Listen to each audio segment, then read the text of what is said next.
नमस्कार, आप देख रहे हैं MRG न्यूज हमारे आधिकारिक लोगों के साथ। यहाँ हम लाते हैं देश की हर बड़ी और ब्रेकिंग खबर सबसे तेज और भरोसेमंद स्रोतों के साथ। तो आइए शुरू करते हैं देश की 10 बड़ी ब्रेकिंग न्यूज। 7 फरवरी को प्रधानमंत्री नरेंद्र मोदी देश के स्टूडेंट छात्र छात्राओं को बोर्ड एग्जाम का सक्सेस मंत्र देंगे। देश के 4 करोड़ से भी ज्यादा छात्रों से बातचीत होगी। आज PM मोदी के परीक्षा पर चर्चा कार्यक्रम का ये 9वां संस्करण आयोजित होगा और अब बोर्ड एग्जाम का सीजन शुरू होने वाला है, तो इससे पहले स्टूडेंट युवा छात्र छात्राओं को मोटिवेट करेंगे। देश भर के सभी राज्यों में इस परीक्षा पर चर्चा कार्यक्रम का लाइव प्रसारण किया जाएगा। और दोस्तों, इस बार लगातार दूसरे साल Guinness book of world record बना इस कार्यक्रम को लेकर, क्योंकि इस बार तो पिछले साल से भी ज्यादा रजिस्ट्रेशन हुई है। इस बार परीक्षा पे चर्चा कार्यक्रम के लिए लगभग 4 करोड़ स्टूडेंट ने रजिस्ट्रेशन कराया है। और इस बार तो आज इस कार्यक्रम में PM मोदी का कुछ नया ही अंदाज देखने को मिलेगा। प्रधानमंत्री ने विशेष एपिसोड देखने की भी अपील की। परीक्षा पे चर्चा का विशेष एपिसोड एग्जाम वॉरियर्स के नाम से आयोजित होगा और इस एपिसोड के अंतर्गत PM मोदी भारत के यंग ब्राइट माइंड्स को संबोधित करेंगे,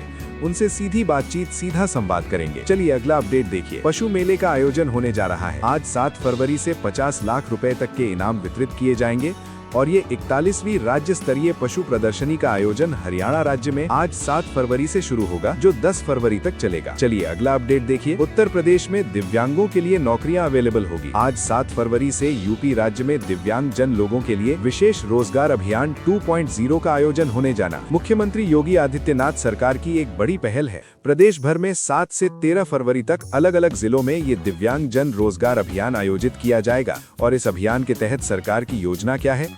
दिव्यांग जन लोगों को नौकरी मिल सके, रोजगार मिल सके और वो भी आत्मनिर्भर बन सके। इसी पहल के लिए ये रोजगार मेले का आयोजन होने जा रहा है और इस बार तो इसमें रोजगार संगम पोर्टल भी इस अभियान का हिस्सा होगा। चलिए अगली खबर देखिए। भारतीय रिजर्व बैंक RBI की MPC मीटिंग के भी नतीजे आज आने वाले हैं, पता चल जाएगा। देखें RBI इस बार भी रेपो रेट में कटौती करता है या नहीं। जो भी अपडेट आएगा मैं आपको आज दिन में MRG न्यूज चैनल पर बता दूंगा अलग से। दोपहर 12 बजे प्रेस कॉन्फ्रेंस होगी जिसमें रिजर्व बैंक के गवर्नर अनाउंसमेंट करेंगे MPC बैठक के नतीजों को। चलिए बड़ी खबर देखिए। राजधानी दिल्ली में साहित्य महोत्सव का 14वां संस्करण का आयोजन 7 से 8 फरवरी तक होगा। IGNCA में कई हस्तियां जुटेंगी और दिल्ली में आज 7 फरवरी को सजेगा वाणी कर्मा साहित्य पर्व 2026 का मंच भी। अच्छा, बैंक लोन पर भी अच्छी खबर आ रही है दोस्तों। 50 लाख तक का लोन तुरंत मिल पाएगा, साथ में ब्याज सब्सिडी भी मिलेगी। 7 फरवरी से ही सरकार की लोन से संबंधित कुछ नई योजनाओं में आप आवेदन कर सकते हैं। वैसे केंद्र सरकार की जो 3 योजनाएं हैं जिनके तहत लोन मुहैया कराने के लिए बिहार राज्य में आज 7 फरवरी से 12 मार्च तक विशेष कैंप लगाए जाएंगे। वैसे तो ये केंद्र सरकार की योजनाएं हैं, लेकिन बिहार में स्पेशली युवाओं में स्वरोजगार को बढ़ावा देने के लिए नीतीश सरकार का ये नया प्रयास है। जो तीनों अलग अलग योजनाएं हैं ना, प्रधानमंत्री सूक्ष्म खाद्य उद्योग उन्नयन योजना, रोजगार सृजन कार्यक्रम और PM विश्वकर्मा योजना, तो इन तीनों के अभियान आयोजित होंगे पूरे बिहार राज्य में अगले 1 महीने तक, है ना। और मौसम विभाग की बड़ी चेतावनी देखिए। 3 राज्यों में आज भी होगी झमाझम बारिश। 30 किलोमीटर प्रति घंटा की रफ्तार से हवाएं भी चलेंगी। IMD की तरफ से अलर्ट जारी किया गया। इसके अलावा आने वाले दिनों में 9 से 11 फरवरी के दौरान भी कई राज्यों में बारिश का अलर्ट है। आगे मैं आपको बताऊंगा और भी पूरे मौसम समाचार विस्तार से। फिलहाल देखिए अगली खबर है। मध्य प्रदेश उज्जैन महाकाल मंदिर में अब अगले 10 दिनों तक मनेगी महाशिवरात्रि। हर दिन होगा बेहद खास। आज 7 फरवरी से ये महाशिवरात्रि का कार्यक्रम शुरू हो रहा है, जो कि 15 फरवरी तक चलेगा। वहीं किसानों के लिए बड़ा अपडेट आ रहा है। छत्तीसगढ़ में धान खरीदी के लिए किसानों को बड़ी राहत दी है सरकार ने। 3 श्रेणियों के लिए किसान आज 7 फरवरी तक बेच सकेंगे अपनी उपज। आज लास्ट डेट है। और वहीं बिहार राज्य में भी जिन किसानों का फार्मर ID कार्ड अभी तक नहीं बन पाया है, तो आज लास्ट डेट है। मौका 7 फरवरी तक ऑनलाइन भी अप्लाई कर सकते हैं किसान भाई लोग। 2 फरवरी से जो महा अभियान चल रहा है, जिसका तीसरा चरण जो 7 फरवरी तक चलेगा ना। चलिए अगला अपडेट देखिए। गौ माता संरक्षण पर आधारित फिल्म गोदान भी आज 7 फरवरी को रिलीज होगी। फिल्म की रिलीज से पहले निर्माताओं ने मुख्यमंत्री योगी आदित्यनाथ से भी मुलाकात की। और वहीं खबर है भारतीय मजदूर संघ का 21वां अखिल भारतीय सम्मेलन उड़ीसा के पुरी में आज 7 फरवरी से आयोजित होने जा रहा है। 8 तारीख तक चले गए हैं। तो ये तो दोस्तों आज के कुछ बड़े इवेंट रहे। और वहीं आज भारत की मशहूर दिवंगत सिंगर लता मंगेशकर जी की भी पुण्यतिथि है। तो इस मौके पर चलिए उन्हें नमन करते हुए आगे बढ़ते हैं अब अपन खबरों में। देखिए सबसे पहले तो एक श्रद्धांजलि। बीते दिन दोस्तों मेघालय राज्य में एक बड़ा हादसा हो गया। कोयला खदान में धमाका हुआ जिसमें कई मजदूरों की मौत हो गई है। ये अवैध कोयला खदान थी जिसमें अब तक की रिपोर्ट के मुताबिक 16 मजदूरों की मौत हो चुकी है और अभी भी कई मजदूरों के फंसे होने की आशंका है। देर रात तक भी रेस्क्यू ऑपरेशन जारी रहा।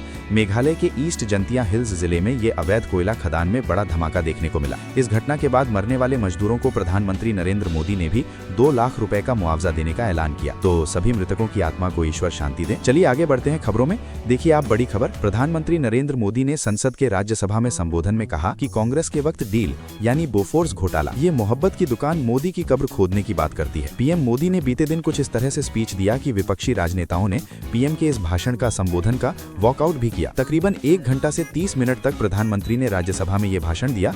पीएम मोदी बोले कि बिट्टू सिख है इसलिए गद्दार कहा गया। पार्टी तो कई लोग छोड़ते हैं, शातिर दिमाग युवराज के मन में नफरत पैदा करता है। सिखों और गुरुओं का अपमान किया। पंजाब की राजनीति में लुधियाना से पूर्व सांसद को गद्दार कहने के मुद्दे पर पीएम मोदी ने ये राज्यसभा में बातचीत की और लोकसभा में भी पीएम मोदी की स्पीच के बिना धन्यवाद प्रस्ताव पास हुआ। 2004 के बाद भारत के संसद भवन में पहली बार ऐसा देखने को मिला। राज्यसभा में तो पीएम मोदी ने तकरीबन 97 मिनट तक भाषण दिया, लेकिन लोकसभा में उनकी स्पीच के बिना ही धन्यवाद प्रस्ताव पारित हो गया। वैसे तो उनकी ये स्पीच कल ही होनी थी, लेकिन कल पीएम की कुर्सी को विपक्षी सांसदों ने घेरा, विरोध प्रदर्शन वगैरह किया। महिलाओं ने तो इस मुद्दे पर भी लोकसभा स्पीकर बोले कि कल पीएम के साथ कुछ भी हो सकता था, इसलिए मैंने लोकसभा में उनकी स्पीच डाली। दावा किया जा रहा है कि कांग्रेस ने हमले की भी प्लानिंग बनाई थी। तो ये कुछ भारत के संसद भवन में राजनीतिक मुद्दे, माहौल और चर्चाएं चल रही हैं। चलिए अगली खबर देखिए। प्रधानमंत्री नरेंद्र मोदी का विदेश दौरा होने वाला है, कल से ही शुरू होगा। 7 और 8 फरवरी को पीएम मोदी मलेशिया का दौरा करेंगे।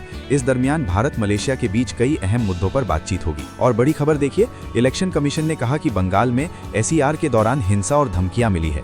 दरअसल सुप्रीम कोर्ट में पश्चिम बंगाल की मुख्यमंत्री ममता बनर्जी की याचिका पर जवाब पेश करते हुए इलेक्शन कमीशन ने बताया कि बीएलओ की शिकायत पर पुलिस ने एफआईआर भी नहीं की है। एसईआर मुद्दे को लेकर पश्चिम बंगाल सरकार ने सुप्रीम कोर्ट में अभी चुनौती दी है। और वहीं दोस्तों, देश के कारोबारी अनिल अंबानी को भी सुप्रीम कोर्ट ने आदेश दिया। कहा कि आप देश छोड़कर बाहर नहीं जा सकते हैं, क्योंकि उन पर एक बैंक फ्रॉड का केस चल रहा है अभी, और इस मामले में उनके केस की जांच कर रही ईडी और सीबीआई जांच एजेंसियों को भी सुप्रीम कोर्ट ने फटकार लगाई। कहा कि जांच में बहुत देरी हुई है, अब और ढिलाई बर्दाश्त नहीं करेंगे। दरअसल अनिल धीरूभाई अंबानी ग्रुप पर 400 करोड़ के बैंक फ्रॉड का केस चल रहा है और इसमें जांच एजेंसियां सीबीआई भी बहुत देरी लगा रही हैं। तो सुप्रीम कोर्ट ने इस पर भी चिंता जताते हुए दोनों एजेंसियों को फटकार लगाई। चलिए अगली बड़ी खबर देखिए दोस्तों। पहली भारतीय सरकारी कैब सर्विस भारत टैक्स के नाम से लॉन्च हुई। इससे ड्राइवरों और ग्राहकों दोनों को फायदा होगा, कई परेशानियों से मुक्ति मिलेगी। बीते दिन गृह मंत्री अमित शाह ने ये पहली सरकारी cab service Bharat taxi launch की है। जैसे अभी ओला, उबर है ना, ये तो प्राइवेट कंपनियां हैं, लेकिन अब भारत सरकार की खुद की कैब सर्विस चलेगी भारत टैक्सी के नाम से। सरकार ने कुछ दिनों पहले इसका मोबाइल ऐप भी लॉन्च कर दिया है, तो अभी वर्तमान समय में ये रनिंग भी हो चुकी है। 10,000 राइड्स रोजाना पूरी की जा रही हैं। 150 से ज्यादा महिला ड्राइवर बाइक टैक्सी डी योजना के तहत भी जुड़ी हुई हैं और अब तक 1 करोड़ रुपए का ड्राइवर्स को भुगतान भी किया जा चुका है। 6 जून 2025 को सरकार ने ये प्लेटफॉर्म बनाया था। तो दोस्तों, इस सरकारी कैब सर्विस से भारतीय लोगों को फायदा ये होगा, ओला, उबर, रैपिडो जैसी प्राइवेट कैब कंपनियों को तो टक्कर मिलेगी ही, लेकिन ये कंपनियां क्या करती हैं कि क्रिटिकल सिचुएशन में कैब राइड्स का किराया वगैरह काफी बढ़ा देती हैं। तो अब बारिश हो, चाहे भीड़ हो, चाहे पीक टाइम हो,